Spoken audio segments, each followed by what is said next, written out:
terve, kus menee.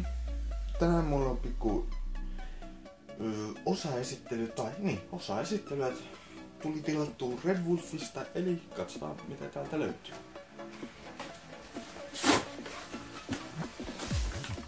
Kuitti löytyy. Sitä löytyy. Tämä on Magpulin Moe-grippi GBBRlle. Tämä on VA-tekniikkaa, eli Western Art, mutta mulla on VE, koska tätä täytyy vähän muokata, että tää sopisi hyvin tohon noin. Eli tällainen. Siinä on kivasti noita trademarkkeja. Se tuntuu tosiaan aika hyvältä pitää, vaikka tää on vaan tälleen. Niin, jatketaan. Sitten meillä on samaa sarjaa oleva Moe Trigger Guard, eli liipaisin se suoja. Tätäkin täytyy vähän muokata, että se sopisi VE-tekniikkaan, koska tääkin on VA. Mulla on näitä kaksi. Mä ajattelin, että mä hankkisin tohon mun tohon HK416, mutta mä myin sen 416, eli tuolla tulee tahdon varalla. Sitten meillä on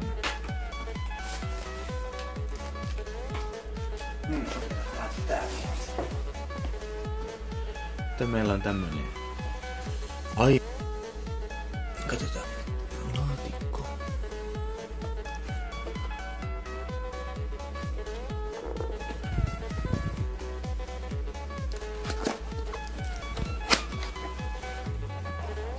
Meillä on tommonen putsaus.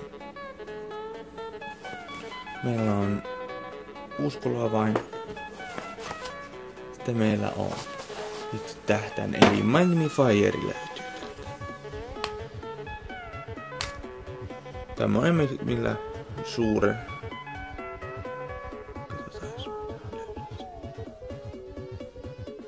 Tossa.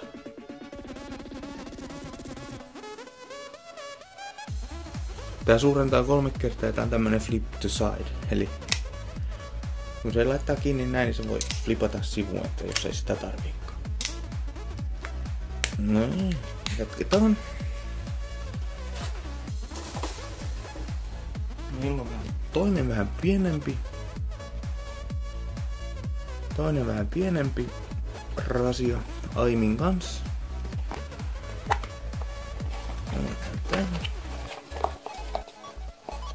Siellä löytyy taas puhdistus. Siellä löytyy kuskulaaja. Meiltä löytyy niin paljon kuin T1 tähtäin matalalla tähtäin jalalla. Nyt on tämmöiset pienet suojat molemmissa päissä.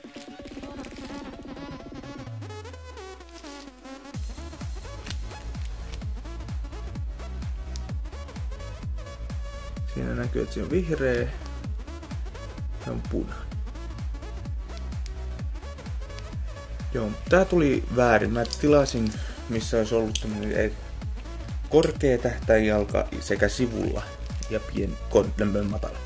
Tuli vaan semmoinen, missä on matala, mutta mä huomasin, että mä tilasin malliltaan 5031 ja tää on 5013, että ne lähetti mulle väärää sieltä Red Wolfista. Että maksan kyllä enemmän siitä, että mä sain sen iso paremman mallin, mutta täytyy katsoa mitä ne sanoo siihen. Et vähän luolemattomasti on lähettänyt mulle kamaa nyt. Sitten meillä on viimeisenä